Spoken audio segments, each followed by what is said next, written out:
اور اگر تم ایک بیوی کے بدلے دوسری بیوی بدلنا چاہو اور تم اسے ڈھیروں مال دے چکے ہو، تب بھی اس میں سے کچھ واپس مت لو۔ کیا تم ناحق الزام اور صریح گناہ کے ذریعے وہ مال واپس لینا چاہتے ہو؟ تم اسے کیسے واپس لے سکتے ہو حالانکہ تم ایک دوسرے سے پہلو بہ پہلو مل چکے ہو اور وہ تم سے پختہ عہد بھی لے چکی ہے؟ اور ان عورتوں سے نکاح نہ کرو جن سے تمہارے باپ دادا نکاح کر چکے ہوں، مگر جو اس حکم سے پہلے گزر چکا وہ معاف ہے۔ بے شک یہ بڑی بے حیائی اور غضب کا باعث ہے اور بہت بری روش ہے۔ اور تم پر تمہاری مائیں اور تمہاری بیٹیاں اور تمہاری بہنیں اور تمہاری پھوپھیاں اور تمہاری خالائیں اور بھتیجیاں اور بھانجیاں اور تمہاری وہ مائیں جنہوں نے تمہیں دودھ پلایا ہو اور تمہاری رضاعت میں شریک بہنیں اور تمہاری بیویوں کی مائیں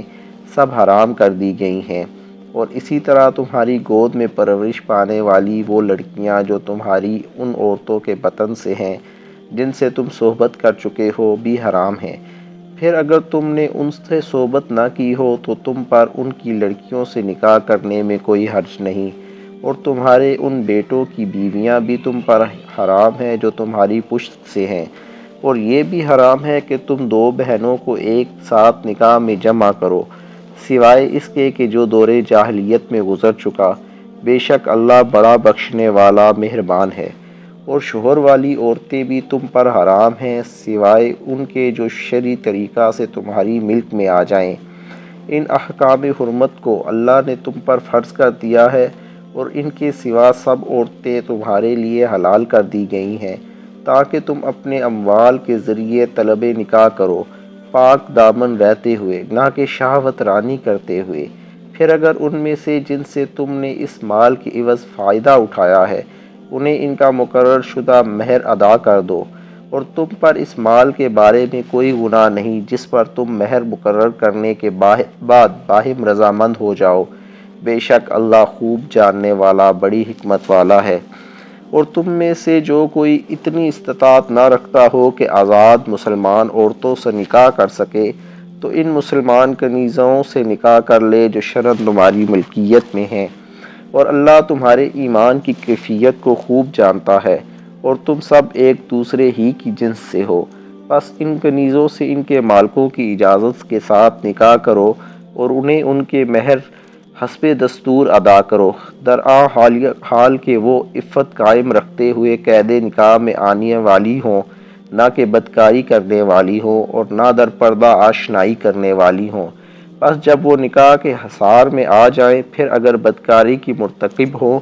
تو ان پر اس سزا کی آدھی سزا لازم ہے جو آزاد کنواری عورتوں کے لیے مقرر ہے۔ یہ اجازت اس شخص کے لیے ہے جسے تم میں سے گناہ کے ارتکاب کا اندیشہ ہو، اور اگر تم صبر کرو تو یہ تمہارے حق میں بہتر ہے، اور اللہ بخشنے والا مہربان ہے۔ اللہ چاہتا ہے کہ تمہارے لیے اپنے احکام کی وضاحت فرما دے اور تمہیں ان نیک لوگوں کی راہوں پر چلائے جو تم میں سے پہلے ہو گزرے ہیں، اور تمہارے اوپر رحمت کے ساتھ رجوع فرمائے، اور اللہ خوب جاننے والا بڑی حکمت والا ہے۔ اور اللہ تم پر مہربانی فرمانا چاہتا ہے، اور جو لوگ خواہشات نفسانی کی پیروی کر رہے ہیں وہ چاہتے ہیں کہ تم راہ راست سے بھٹک کر بہت دور جا پڑو۔ اللہ چاہتا ہے کہ تم سے بوجھ ہلکا کر دے، اور انسان کمزور پیدا کیا گیا ہے۔ اے ایمان والو، تم ایک دوسرے کا مال آپس میں ناحق طریقے سے نہ کھاؤ سوائے اس کے کہ تمہاری باہمی رضامندی سے کوئی تجارت ہو، اور اپنی جانوں کو مت ہلاک کرو، بے شک اللہ تم پر مہربان ہے۔ اور جو کوئی تعدی اور ظلم سے ایسا کرے گا تو ہم عنقریب اسے دوزخ کی آگ میں ڈال دیں گے، اور یہ اللہ پر بالکل آسان ہے۔ اور اگر تم کبیرہ گناہوں سے جن سے تمہیں روکا گیا ہے بچتے رہو تو ہم تم سے تمہاری چھوٹی برائیاں مٹا دیں گے اور تمہیں عزت والی جگہ میں داخل فرما دیں گے۔ اور تم اس چیز کی تمنا نہ کیا کرو جس میں اللہ نے تم میں سے بعض کو بعض پر فضیلت دی ہے۔ مردوں کے لیے اس میں سے حصہ ہے جو انہوں نے کمایا، اور عورتوں کے لیے اس میں سے حصہ ہے جو انہوں نے کمایا، اور اللہ سے اس کا فضل مانگا کرو، بے شک اللہ ہر چیز کو خوب جاننے والا ہے۔ اور ہم نے سب کے لیے ماں باپ اور قریبی رشتہ داروں کے چھوڑے ہوئے مال میں حقدار یعنی وارث مقرر کر دیے ہیں، اور جن سے تمہارا معاہدہ ہو چکا ہے سو انہیں ان کا حصہ دے دو، بے شک اللہ ہر چیز کا مشاہدہ فرمانے والا ہے۔ مرد عورتوں کی معاشی اور سکونتی ضروریات کی کفالت کے ذمہ دار اور منتظم ہیں، اس لیے کہ اللہ نے ان میں سے بعض کو بعض پر فضیلت دی ہے، اور اس وجہ سے بھی کہ مرد ان پر اپنے مال خرچ کرتے ہیں۔ پس نیک بیویاں اطاعت شعار ہوتی ہیں، شوہروں کی عدم موجودگی میں اللہ کی حفاظت کے ساتھ اپنی عزت کی حفاظت کرنے والی ہوتی ہیں، اور تمہیں جن عورتوں کی نافرمانی اور سرکشی کا اندیشہ ہو تو انہیں نصیحت کرو، اگر نہ سمجھے تو انہیں خواب گاہوں میں سے علیحدہ کر دو، اور اگر پھر بھی اصلاح پذیر نہ ہو تو ان سے تادیباً عارضی طور پر الگ ہو جاؤ، پھر اگر وہ رضائے الہی کے لیے تمہارے ساتھ تعاون کرنے لگیں تو ان کے خلاف کوئی راستہ تلاش نہ کرو، بے شک اللہ سب سے بلند سب سے بڑا ہے۔ اور اگر تمہیں ان دونوں کے درمیان مخالفت کا اندیشہ ہو تو تم ایک منصف مرد کے خاندان سے اور ایک منصف عورت کے خاندان سے مقرر کر لو، اگر وہ دونوں منصف صلح کرانے کا ارادہ رکھیں تو اللہ ان دونوں کے درمیان موافقت پیدا فرما دے گا، بے شک اللہ خوب جاننے والا خبردار ہے۔